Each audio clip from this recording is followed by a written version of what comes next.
The 12,000 fans who gathered at Wembley Stadium on July 12, 1986, expected a legendary Queen performance. Nobody expected to witness the moment that would change one young life forever, connecting two souls across time in a way that defied explanation. And it all began when 17-year-old Sienna Kincaid collapsed in the front row, her frail body finally surrendering to exhaustion mere feet from where Freddie Mercury commanded the stage. Wembley Stadium pulsed with electric energy that Saturday evening in the heart of London. The air hung thick with anticipation, cigarette smoke, and the unmistakable scent of summer rain threatening to break through the humid July sky. Stage lights cut through the gathering dusk like lasers, painting the massive crowd in brilliant shades of gold and crimson. Queen was at the absolute pinnacle of their power, riding the stratospheric success of their Live Aid performance just over a year earlier. Every seat was filled, every inch of standing room claimed by devoted fans who had waited months for this night. Among them stood Sienna Kincaid, a 17-year-old bookshop clerk from Manchester, who had spent every penny from 6 months of weekend shifts on a front-row ticket and train fare to London. Her olive skin had grown pale over recent weeks, dark circles shadowing eyes that still burned with fierce determination. Sienna suffered from a rare blood disorder, one that left her perpetually exhausted, her body betraying her spirit's relentless fire. Doctors had warned her mother that stress and physical strain could trigger dangerous episodes, but Sienna had fought through tears and pleading to make this journey. Queen's music had been her lifeline through countless hospital stays, Freddie's voice the soundtrack to every painful treatment. Every moment when giving up seemed easier than fighting. She had arrived at Wembley at dawn, first in line when the gates opened, claiming her spot against the barrier with the devotion of someone for whom this might be their only chance. The hours passed in a blur of mounting excitement as the stadium filled around her. She barely ate, afraid to lose her position if she left for food or water. By the time the opening acts finished and the lights dimmed for Queen's entrance, Sienna's hands trembled against the cold metal barrier, though whether from anticipation or her body's failing reserves, she couldn't say. Then Freddie Mercury exploded onto that stage like a supernova made flesh. White tank top, tight jeans, that iconic yellow military jacket abandoned within minutes of the opening song. His voice soared through one vision with impossible power, commanding the massive crowd with nothing more than a gesture, a look, a perfectly timed pause. Sienna sang along with every word, her voice cracking with emotion, tears streaming down her face as the man who had given her so much strength stood mere feet away, so close she could see the sweat on his face, the fierce joy in his eyes as he owned that stage with absolute confidence. But what none of them knew, not Sienna, not Freddie, not the thousands of witnesses surrounding them, was that Sienna's body had been pushed far beyond its limits. As Queen launched into Somebody to Love, the massive crowd surging forward with the rhythm, Sienna felt the world tilt sideways. The deafening music seemed to come from underwater. Freddie's face blurred before her eyes. Her knees buckled, and the last thing she remembered was the strange sensation of falling forward, the barrier disappearing from beneath her hands, and the certainty that she would never see another sunrise. She didn't see the security guard catch her limp body before she hit the concrete. She didn't hear the shouting as medics rushed to the barrier. She didn't see Freddie Mercury stop mid-verse, his eyes locked on the commotion at his feet, his hand lifting to halt the band. But 12,000 people did. They watched as one of rock's greatest performers let his microphone drop to his side, striding to the edge of the stage where security struggled to carry the unconscious girl to safety. The music died. The stadium fell into a silence so profound you could hear breathing, shuffling feet, worried murmurs rippling through the crowd like wind through wheat. Freddie knelt at the stage edge, looking down at Sienna's pale face as a medic checked her pulse. "Is she breathing?" His voice, usually so commanding, carried a raw urgency that cut through the quiet. The medic nodded, but his expression remained grim. Freddie stood, running both hands through his sweat-dampened hair, a gesture those who knew him recognized as deep distress. He looked at Brian May, at Roger Taylor, at John Deacon, his bandmates watching with concern. Then he looked at his tour manager standing stage left, shaking his head in disbelief at what was about to happen. Freddie jumped down from the stage, Not a careful climb down, but a full leap that sent a gasp through the crowd. He landed beside the medics, beside the security team, beside this unconscious girl he'd never met. "Which hospital?" he demanded. Someone said, "St. Mary's, Paddington."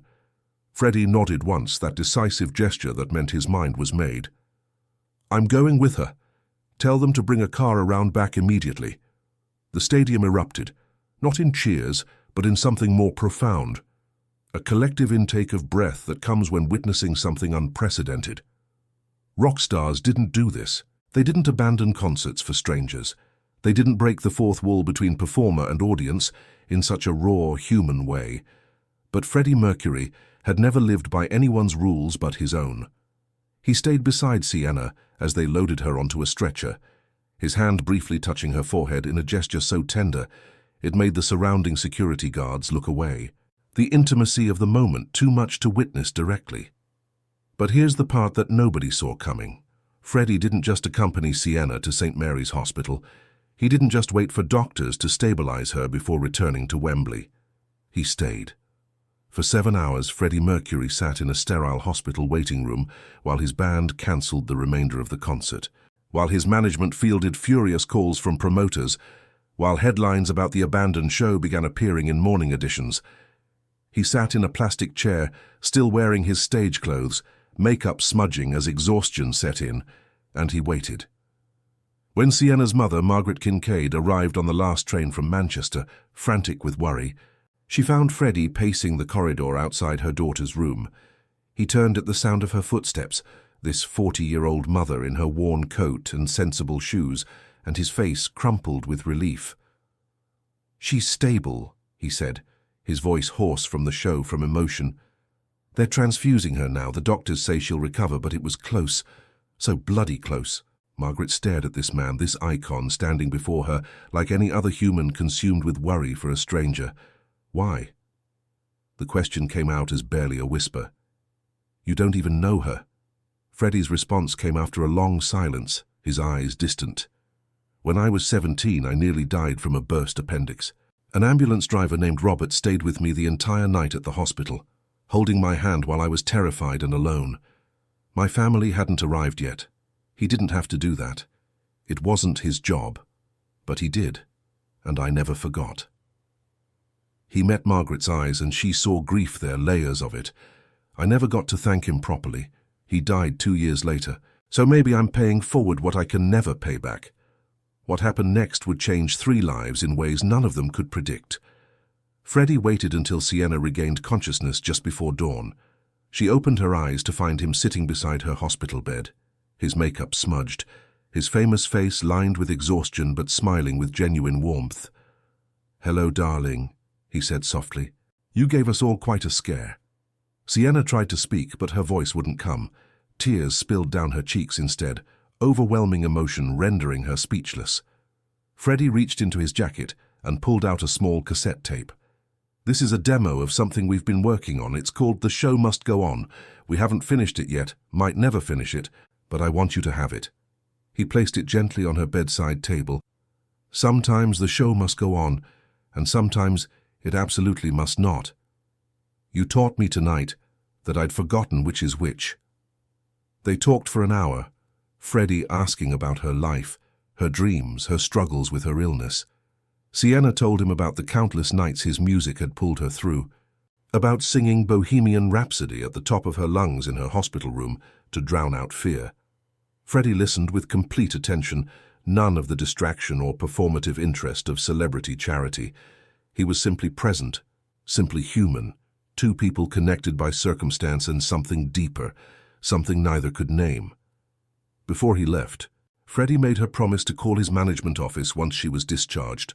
"I want updates," he said firmly. "Not because I'm being charitable, because I give a damn what happens to you now. Is that clear?" Sienna nodded, overwhelmed. Freddie stood, then paused at the door. "The most important thing I've learned is that talent and fame mean absolutely nothing if you lose your humanity in the pursuit. Don't ever let anyone convince you that success is measured by anything other than how you treat people when nobody's watching and there's nothing in it for you." The morning newspapers exploded with the story. "Freddie Mercury abandons Wembley concert for dying fan," screamed one tabloid, grotesquely sensationalizing the event. But those who had been there, the 12,000 witnesses, told a different story in their letters to music magazines, in their calls to radio stations. They spoke of witnessing something transcendent, a reminder that behind the spectacle and showmanship lived actual human beings capable of extraordinary compassion. But the story doesn't end there. It couldn't end there, because true connection doesn't dissolve with distance or time. Sienna recovered slowly, her body healing while her spirit transformed. She returned to Manchester changed, carrying not just a rare cassette tape, but a fundamental understanding that her life had value beyond her illness, beyond her limitations. She enrolled in nursing school the following autumn, determined to channel the compassion shown to her into helping others. Freddie kept his word. Through his management office, he checked on Sienna's recovery, sent occasional notes of encouragement, even arranged for Queen tickets whenever the band played anywhere near Manchester, always with backstage passes, always with the instruction that she was to be treated as a personal guest, not a charity case. Their friendship, if such a strange connection could be called that, remained private, never exploited for publicity, never mentioned in interviews. 1 year after that night at Wembley, Sienna was working as a volunteer at Manchester Royal Infirmary, gaining practical experience before starting formal nursing training. It was July 15, 1987, a Wednesday afternoon during a mundane summer heatwave. She was restocking supplies in the emergency department when the call came through to the hospital switchboard. A personal call for Sienna Kincaid, urgent, from London. Her supervisor fetched her, annoyed at the interruption, but something in the caller's tone had convinced the switchboard operator this couldn't wait. Sienna picked up the phone in the empty staff office, her heart racing with undefined dread. "Hello." The voice on the other end belonged to Peter Freestone, Freddie's personal assistant, whom she'd met briefly backstage at a Queen show in Birmingham 6 months earlier. But Peter's usually calm demeanor had cracked, his words tumbling over each other with barely controlled panic. "Sienna, it's Freddie. He's collapsed during a recording session. They've taken him to a private facility in Harley Street, but he's asking for you. I know it's mad, I know you're in Manchester, but he was very specific. He needs you here. Can you come?" The world tilted again just as it had that night at Wembley, but this time Sienna remained standing. "What happened? Is he okay?" Peter's hesitation spoke volumes. "The doctors are with him now, please, Sienna. He specifically asked for you. I've arranged a car to bring you to London immediately. It's waiting outside your hospital right now, black Mercedes. Driver's name is Thomas." Sienna didn't hesitate. She told her supervisor there was a family emergency, grabbed her bag, and found the Mercedes exactly where Peter said it would be. The drive to London passed in a blur of countryside and mounting anxiety. Thomas, the driver, remained professionally silent, but his lead foot on the accelerator betrayed his understanding of the situation's urgency. They reached the private facility in Harley Street in just under 3 hours, traffic laws clearly suggestions rather than requirements for whoever had arranged this journey. Peter Freestone met her at a discreet side entrance, his face drawn, aged a decade since she'd last seen him. "He's resting now," Peter said, leading her through tastefully decorated corridors that looked nothing like the sterile hospital where she'd awakened to find Freddie beside her bed. The episode was serious. They're running tests. But Sienna, he made them stop everything until you arrived. He said it was important, that he needed to tell you something. They reached a private room where medical equipment hummed softly, at odds with the space's expensive furnishings, the attempt to make serious illness feel less frightening through interior design. Freddie lay in the bed, smaller than Sienna remembered. His legendary vitality dimmed, but his eyes sharp and alert when she entered. He smiled, that same warm expression from a year ago, and gestured weakly for her to sit. "Darling Sienna," he said, his voice hoarse, "thank you for coming. I'm sure Peter scared you half to death, but I needed to see you, and I didn't know how much time I'd have to wait until the next Manchester show." Sienna took the chair beside his bed, the roles reversed, the echo of that night at Wembley hanging between them like a tangible thing. "What happened?" she asked, keeping her voice steady despite the fear clawing at her chest. Freddie was silent for a long moment, his eyes distant. Then he met her gaze with fierce intensity. "Do you remember what I told you at St. Mary's? About the ambulance driver who stayed with me, about paying forward what I couldn't pay back?" Sienna nodded. Freddie continued. "I lied. Not about Robert. That was true. But about why I jumped off that stage for you, I don't understand," Sienna whispered. "When I saw you collapse, when I saw your face as they tried to revive you, I saw myself. I saw my own mortality reflected back at me. This undeniable truth that I'd been running from, hiding from, drowning in work and excess and anything that would distract me from facing." His hand found hers, gripping with surprising strength. "You saved my life that night, Sienna. Not literally, but profoundly.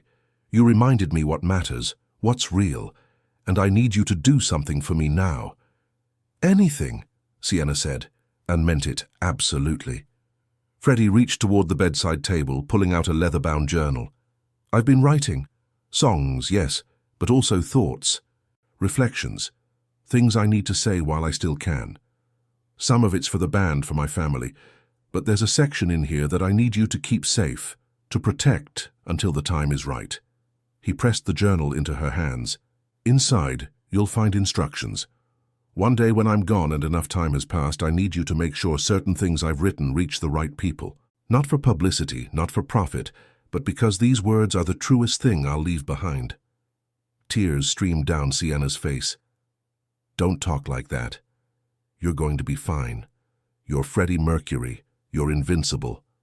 His laugh was gentle, sad, knowing. "Nobody's invincible, darling. We're all just borrowing time, trying to make it count before we have to give it back. Promise me you'll do this. Promise me you'll protect what's in that journal until the moment is right. You'll know when that is. Your heart will tell you." Sienna promised through her tears, clutching the journal like a sacred text. They talked for another hour, Freddie drifting in and out of alertness as medication and exhaustion took their toll. He spoke of music, of regrets, of joy, of the strange journey that had taken him from Zanzibar to London to global fame. He spoke of fear, of anger, at times cruelty, but also of gratitude for the people who had shown him genuine love when it would have been easier to simply worship from a distance. Before she left, Freddie pulled her close for an embrace that felt like goodbye, though neither spoke those words aloud. "Remember," he whispered against her hair, "the show must go on. But never forget what the show is actually for. It's not for fame or fortune or legacy. It's for those moments of connection, those brief flickers when we remind each other that we're not alone in this strange existence." Sienna carried the journal back to Manchester that night, its weight in her bag feeling heavier than any physical object should. She didn't open it immediately, couldn't bring herself to read words that felt like a testament, a preparation for loss she wasn't ready to accept. She returned to her volunteer work at Manchester Royal Infirmary, threw herself into her nursing studies when they began that autumn, and tried to ignore the growing rumours swirling around Freddie Mercury's health, the visible changes in his appearance during Queen's final public performances, the way the press circled like vultures sensing blood. The call about Freddie's death came on November 24, 1991. Sienna was 23 years old, a newly qualified nurse working night shifts at the Royal Infirmary, and she felt like something fundamental had broken in the universe. She finally opened the journal that night, sitting on her small apartment's floor as dawn light crept through the windows, and she read words of devastating beauty, of fear and courage intertwined, of love expressed in dozens of forms across hundreds of pages. The section marked with her name contained instructions, as he'd said, but also a final message. Freddie wrote about that night at Wembley, about seeing her collapse and recognizing his own denial of mortality in her fragile strength. He wrote about learning to face death, not with despair, but with defiance, to create beauty precisely because time was limited, to love fiercely because tomorrow wasn't guaranteed. And he charged her with a mission, to use her life, bought with medical science and compassion and sheer determination, to show others the grace he'd tried to show her, to be for someone else what he had been in her darkest moment. Sienna kept her promise. She protected the journal's contents, sharing specific sections with the right people at the right times, guided by instinct and care. She became a palliative care nurse, specializing in supporting patients with terminal illnesses, bringing to that devastating work the same fierce compassion Freddie had shown her. She never exploited their connection for attention, never sold her story to tabloids that would have paid handsomely for details about Freddie Mercury's final years. Instead, she lived the lesson he'd taught her. She held hands with dying patients in the middle of the night when fear threatened to overwhelm them. She advocated for dignity and pain relief and honest conversations about death in a medical system that often prioritized procedure over humanity. She trained younger nurses to see patients as people first, diagnoses second, to understand that sometimes the most important thing medicine can offer isn't cure but presence. In 2006, 15 years after Freddie's death, Sienna finally shared portions of the journal with Brian May, as Freddie's instructions had specified. Brian wept reading his friend's private thoughts, the vulnerability Freddie had rarely shown even to those closest to him. Some of those reflections eventually informed the beautiful biographical work that followed. The ways Queen's remaining members spoke about their lost friend with such tenderness and truth. But the most personal sections remained private, as Freddie had wished, protected by a woman who understood that some gifts are too sacred for public consumption. Today, Sienna Kincaid Harrison runs a palliative care unit at a London teaching hospital, training the next generation of nurses to approach death not as failure, but as a fundamental part of the human experience worthy of compassion and grace. On her office wall hangs a photograph from that night at Wembley, captured by a fan with a camera, showing the moment Freddie jumped from the stage, his face filled with concern as he looked down at the commotion below. Beside it is a smaller private photo taken backstage in Birmingham, Sienna and Freddie laughing at some joke now forgotten, two people connected by circumstance and transformed by compassion. She tells her students about Freddie, though she rarely mentions his fame. She speaks instead about a man who understood that true legacy isn't measured in album sales or sold-out stadiums, but in the countless small moments when we choose connection over convenience, when we sacrifice comfort to ease another's suffering, when we remember that fame and talent and success are ultimately meaningless if they don't make us more human, more kind, more present for those who need us. The cassette tape Freddie gave her at St. Mary's Hospital sits in a safety deposit box, unplayed for decades, too precious to risk damaging. But she doesn't need to hear it to remember. She hears Freddie's voice every time she holds a frightened patient's hand, every time she fights for dignity in dying, every time she teaches a young nurse that medicine's highest calling isn't cure but care, not fixing but witnessing, not extending life at any cost, but honoring the life that remains. 1 year became decades, a moment of compassion became a lifetime of service, and a rock star who jumped off a stage for a dying fan taught the world that greatness isn't found in spotlights and applause, but in the quiet moments when we choose to show up for each other, to break protocol, to remember our shared humanity even when it's inconvenient, costly, or countercultural. If this story touched your heart, I hope you'll subscribe to this channel so we can share more moments that remind us what really matters. In this brief, beautiful existence, we're all navigating together. Hit that like button if you believe compassion is the greatest legacy we can leave behind, and please share this story with someone who needs to be reminded that one moment of genuine humanity can echo across decades, transforming not just one life, but countless others. Drop a comment telling us about a time when someone showed you unexpected kindness, how it changed you, how you've tried to pass that forward. We'll be back soon with more stories about the extraordinary humans behind the legendary names, the moments when fame steps aside and simple grace takes center stage.